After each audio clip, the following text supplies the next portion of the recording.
ঘর ঝাড় দিতে এসে কাজের মেয়ে নিচু গলায় বলল, দিদি আমার রিকোয়েস্টটা অ্যাকসেপ্ট করেন।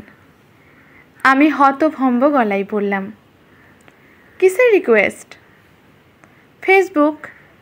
ফেসবুক রিকোয়েস্ট পাঠাইছি।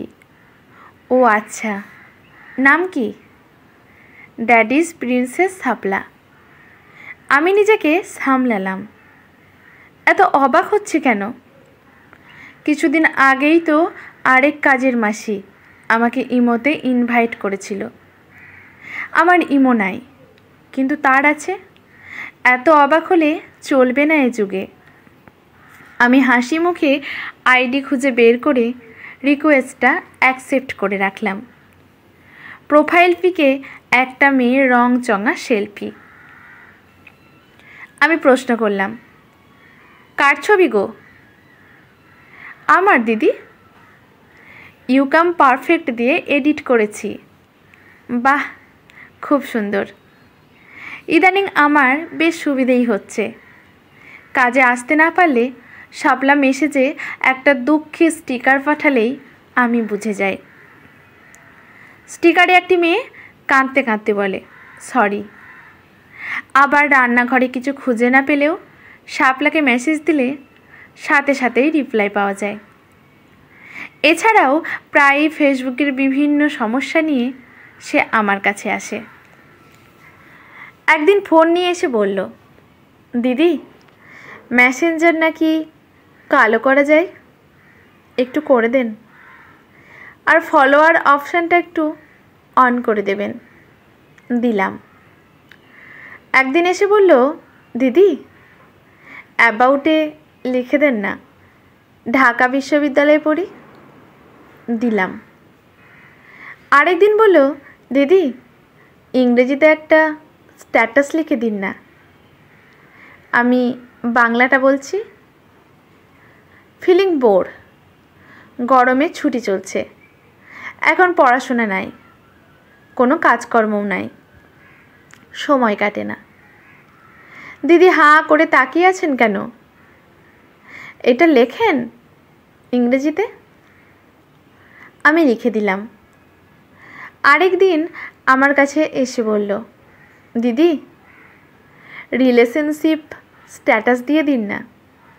আমি অবাক হয়ে বললাম, প্রেম করছো নাকি? সে লাজুক গলায় বলল, হ্যাঁ দিদি, রিলেশনশিপ স্ট্যাটাসটা দিয়ে দেন। ছেলের নাম স্বপন সাগর। আমি রিলেশনশিপ স্ট্যাটাস দিয়ে দিলাম। ছেলের প্রোফাইল দেখে বড় ধরনের ধাক্কা খেলাম। ছেলে ঢাকা মেডিকেলে পড়ে। আমি শাপলার দিকে খানিকক্ষণ তাকিয়ে থেকে বললাম, কোথায় পেয়েছো এই ছেলেকে? সে হাসি মুখে বলল, কেন দিদি, ফেসবুকে। ও আচ্ছা। পৃথিবীটা দিন দিন মানুষ্যবাসের অনুপযুক্ত হয়ে যাচ্ছে। এই জাতীয় চিন্তা করতে করতে বইয়ের পৃষ্ঠা উল্টাচ্ছিলাম। বড়দি এসে বইয়ের পাতার মধ্যে একটা ছেলের ছবি রেখে দিলেন। সেদিকে না তাকিয়েই আমি চমকে উঠে দিদিকে ছড়িয়ে ধরলাম। বহুদিন পর দিদি শ্বশুরবাড়ি থেকে এসেছে। দিদি নির্লিপ্ত গলায় বললেন, ছেলেটাকে দেখ, পছন্দ হলে হলো, না হলেও না হলো, এর সাথেই তোর বিয়ে। আমি হাসি মুখে তাকালাম। যার সাথেই আমার বিয়ে হোক, আমার কোনো আপত্তি নেই। পছন্দের কেউ নাই, আগেই বলেছি। দিদির মুখ গম্ভীর। এর কারণ আছে। মাসখানেক আগে দিদির বড় জায়ের সাথে খুব ঝগড়া হয়েছিল। দিদি তাকে চ্যালেঞ্জ করেছে যে তার বোনের আগে দিদি আমার বিয়ে দেবে। দুজনের বয়স অনেকটা প্রায় একই। দুপুরে খাওয়া দাওয়ার পর ছেলের ছবি দেখে আঁতকে উঠলাম। ছেলেটাকে সেটা তো বলার অপেক্ষাই রাখে না।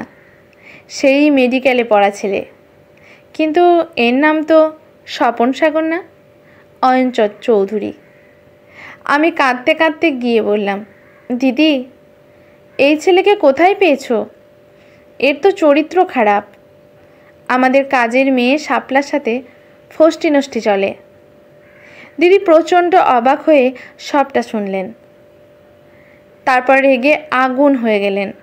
তারপর হতাশায় ডুবে গেলেন। এতগুলো অনুভূতির মিশ্রণ ঘটার প্রধান কারণ সেই ছেলে আজ সন্ধ্যায় পরিবার নিয়ে আমাদের বাড়িতে আসছে। দিদি রেগে মেগে বললেন, ঝাঁটা রেডি রাখ। ওই চরিত্রহীন ছেলের পরিবারের দম্ভ যদি আমি ধুলোয় মিশিয়ে না দিয়েছি, আমার নাম। সন্ধ্যার সময় ছেলে ও তার পরিবার আমাদের বাড়িতে এলো। তাদের জন্য কোনো প্রকার আয়োজন খাবার রাখা হয়নি, বরং আমাদের মুখ গম্ভীর। আচ্ছা করে অপমান করা হবে আজ এদের। কাজের মেয়ে শাপলাও ছেলে দেখে চমকে তাকিয়েছে। তারপর দৌড়ে দিয়ে পালাতে গিয়েছিল। দিদি ওর হাতটা ধরে আটকে ফেলেছে। ছেলের মা আমার দিদির দিকে তাকিয়ে বললেন, কেমন আছো মা? দিদি তার প্রশ্নের উত্তর না দিয়ে ছেলের দিকে তাকিয়ে শাপলাকে আঙুল দেখিয়ে বললেন, একে চেনো? শাপলা মাথা নিচু করে দাঁড়িয়ে আছে। ছেলে অবাক হয়ে বলল, না তো। নাটক করো? তোমার নাটক আমি বের করছি। আমার বোনের জীবন নষ্ট করতে আসা? দিদি ল্যাপটপে ফেসবুক ওপেন করে শাপলার সাথে তার রিলেশনশিপ স্ট্যাটাস দেখালো। ছেলেটা খানিকক্ষণ অবাক হয়ে সেদিকেই তাকিয়ে রইল। তারপর ফোন দিয়ে তাদের ড্রাইভারকে ডাক দিল। ড্রাইভার ওপরে এসে শাপলাকে দেখে বড় ধরনের ধাক্কা খেল। মাথা নিচু করে দাঁড়িয়ে রইল।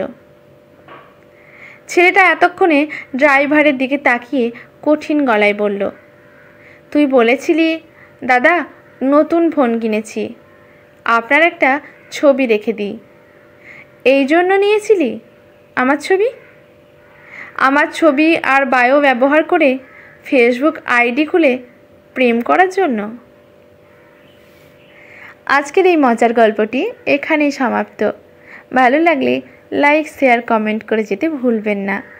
পাশে থাকবেন এরকম আরও নতুন নতুন অনেক গল্প পেতে। ধন্যবাদ।